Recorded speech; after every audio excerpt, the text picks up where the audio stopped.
30 दिन का no contact हो चुका है और अब एक क्लोजर मैसेज करना चाहते हैं लोग जो कि नो कॉन्टैक्ट अप्लाई किए हुए हैं, थक गए हैं कि कोई रिस्पांस नहीं आ रहा और अब मैसेज ऐसा करना चाहते हैं कि जिससे उनकी ईगो को सेटिस्फेक्शन मिल जाए कि हाँ, हम तुम्हारी ज़िंदगी में नहीं हैं, तुम हमारी ज़िंदगी में नहीं हो, अब मेरी तरफ पलट के मत देखना, किसी किस्म का कोई गुस्सा, ब्ला ब्ला ब्ला। इस तरह की चीज़ें की जाती हैं ज़्यादातर वो लोग जो कि 30 डेज़ या फिर 1 महीने से थोड़ा सा ज़्यादा नो कॉन्टैक्ट अप्लाई करते हैं और उनको रिज़ल्ट नहीं मिल रहा होता और उनको लगता है कि हम ठीक तरीके से नो कॉन्टैक्ट अप्लाई नहीं कर रहे, या फिर उनको लगता है कि हमने गलती कर ली नो कॉन्टैक्ट अप्लाई करके, या फिर उनको ये लगता है कि हमने सही तरीका नहीं अपनाया, या फिर उनको ऐसा भी लगता है कि काश के हम नो कॉन्टैक्ट अप्लाई ना करते। इतने सारे सवालात आपके जहन में आ रहे हैं, तो क्या अप्लाई करते हुए नहीं सोचा था कि यहाँ पे लगता भी है या नहीं लगता? पहली बात, मैंने कुछ वीडियोस बनाई हुई हैं जो कि सीरीज में चल रही हैं, नेक्स्ट आगे भी चलेंगी। 2 वीक नो कॉन्टैक्ट के मैंने बता दिए हैं। अब आप वो देख सकते हैं कि पहले वीक में कैसे अप्लाई करना है और दूसरे वीक में क्या क्या करना है, तो आपको थोड़ी सहूलत हो जाएगी इस हवाले से। ठीक है, तो ये मसला तो हल हो गया कि अप्लाई कैसे करना है। उससे पहले थोड़ा सा आ जाते हैं कि वो भी देखना होता है कि नो कॉन्टैक्ट यहाँ अप्लाई होता भी है या नहीं होता है।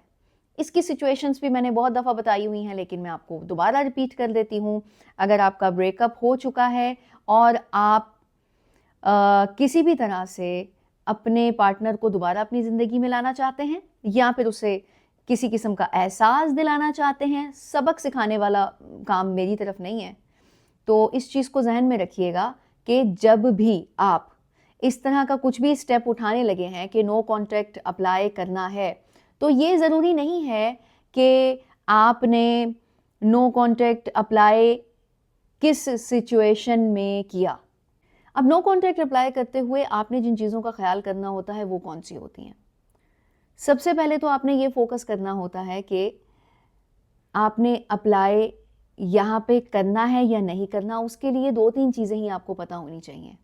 ये नहीं देखना सिचुएशन कैसी है, जैसी भी सिचुएशन हो और आपका ब्रेकअप हो गया या दूरी पैदा हो गई, दोनों में से एक ही चीज़ होगी ना। अब दूरी किसी भी तरह की हो, कम ज़्यादा किस तरह से हुई है, ज़्यादा दिन हो गए, कम दिन हुए, इन सब चीज़ों को छोड़ दें।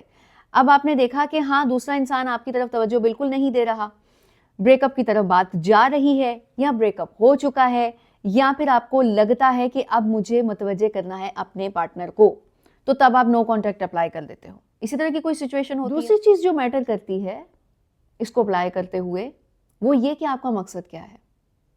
मकसद आपका ये होता है कि या तो हम अपने पार्टनर को दोबारा अपनी ज़िंदगी में वापस ले आएं, या फिर उसको एहसास दिला दें, या फिर अपनी ज़िंदगी सेटल कर लें।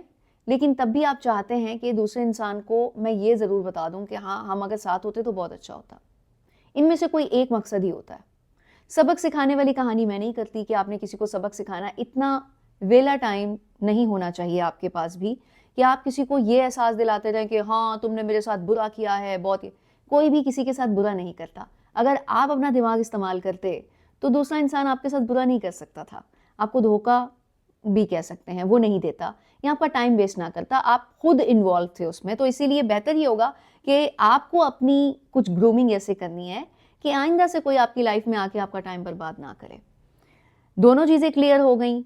नो कॉन्टैक्ट का तरीका भी मैंने आपको बता दिया कि कैसे अप्लाई करना, ये मसला भी हल हो गया। दूसरा मसला ये वाला हो गया कि करना चाहिए था या नहीं करना चाहिए था।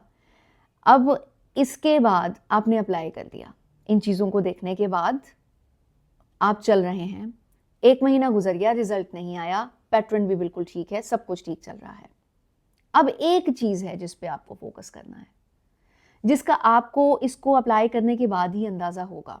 कुछ पहले से होता है, लेकिन ये डिपेंड करता है उसकी कैपेसिटी पे। अगर आप ये भी शुरू में देख लेंगे, अप्लाई करने से पहले कुछ चीज़ें माइंड में रिवाइंड करनी होती हैं, तो उसके बाद आपको पता चल जाता है कि हाँ, मैंने ठीक किया है। ये तीसरा अमल है, नो कॉन्टैक्ट अप्लाई करने से पहले सामने वाले की इमोशंस को कैरी करने की कैपेसिटी देखनी है कि वो कितना ज़्यादा कैरी कर सकता है, कितनी देर में रिस्पॉन्स देता है, कितनी जल्दी हाइपर होता है, कैसे मामलात को डील करता है। अगर वो 1 महीने तक सब्र कर सकता है, पहले कभी कोई लड़ाई हुई, 1 महीने के बाद वो कॉन्टैक्ट करता है, तो ये याद रखिए कि नो कॉन्टैक्ट अप्लाई करने के बाद भी वो 1 महीने के बाद ही सोचेगा, क्योंकि उसकी कैपेसिटी एक बन चुकी है, एक सर्कल बन चुका है, ठीक है। इन चीज़ों का आप आइडिया ले सकते हैं, लेकिन नो कॉन्टैक्ट का तभी पता चलेगा जब अप्लाई कर दोगे तो, क्योंकि पहले आपने इस तरह से ट्रिकी चीज़ें अप्लाई नहीं की थी, माइंड के ऊपर इस तरह के कुछ फार्मूलाज नहीं लगाए थे, तो उसका नॉर्मल रिएक्शन आ रहा था कि वो 1 महीने की बात कर रहा है। माइट बी पॉसिबल कि इन सारे फार्मूलाज का कुछ जल्दी असर हो जाए और वो 1 महीने से पहले रिस्पॉन्स देना शुरू कर दे, लेकिन 1 महीना तो मैंने आपको मिसाल के तौर पे कहा है, बाज़ों का 1.5 महीने बाद भी आप फेड अप हो जाते हैं और इस तरह का कुछ कर देते हैं। तो ऐसा कुछ भी नहीं करना, बिग क्रॉस है, आपने अप्लाई किया, कहीं ना कहीं आपको क्लूज मिलते जाएंगे कि उस पर असर हो रहा है। और अगर आपने अप्लाई किया है तो आपने इतनी जल्दी हार नहीं माननी, इमोशंस कंट्रोल करने वाली वीडियोस को देखना है, और क्लोजर मैसेज क्यों नहीं करना ये भी लास्ट में बता देती हूँ। साइकोलॉजिकली अगर आप किसी के लिए दरवाज़ा बंद कर देते हैं और उसको ये एहसास दिलाते हैं कि हाँ बस ख़त्म हो गया, मैं तो बस तुमसे दूर ही रहना चाहता था और क्या तुमने मेरे साथ किया है, 1 महीने से मैं तुम्हारा वेट कर रहा हूँ, या कुछ इस तरह की बातें की जाती हैं 1 महीने बाद जो क्लोजर मैसेज किया जाता है, मेरी तरफ दोबारा मत आना और ये सब ब्ला ब्ला ब्ला। वो कंडीशन हम डिस्कस करेंगे जो कि आपकी होती है या फिर आपके एक्स की होती है या आपके पार्टनर की होती है। आपके माइंड में ये चल रहा होता है कि मैं उसे ये बता दूं कि मैंने मेहनत कर ली है, और आप उसके सामने किसी तरह डिस्क्लोज भी कर देते हो कि मैंने नो कॉन्टैक्ट अप्लाई किया हुआ था, मैं वापस तुम्हें चाहता था, जबकि नो कॉन्टैक्ट के रूल्स में मैंने बताया हुआ है कि आपने ये चीज़ दूसरे को नहीं बतानी होती कि आपने अप्लाई किया हुआ है। आपका रवैया ऐसे स्मूथली चल रहा होता है कि आप उसे कहते हो सब कुछ नेचुरली हो रहा है, ओके। तो जब आप ये मेंशन कर देते हो तो पहले बिग क्रॉस इस पे आ जाता है कि हाँ जी मैंने नो कॉन्टैक्ट किया था। दूसरा स्टेप जो उठाते हो उसमें क्या होता है कि आप उसको ये एहसास दिलाना चाहते हो कि हम दोबारा तुम्हारी तरफ देखेंगे नहीं, अपनी ईगो को सेटिस्फाई करने के लिए कि हाँ जी मैं तो अब बस बंद खत्म करने वाला हूं। लोगों को ये लगता है कि अगर हम किसी को ये एहसास दिला दें कि हम तुम्हारी तरफ नहीं आएंगे तो एक इमोशनल प्रेशर बिल्ड होगा।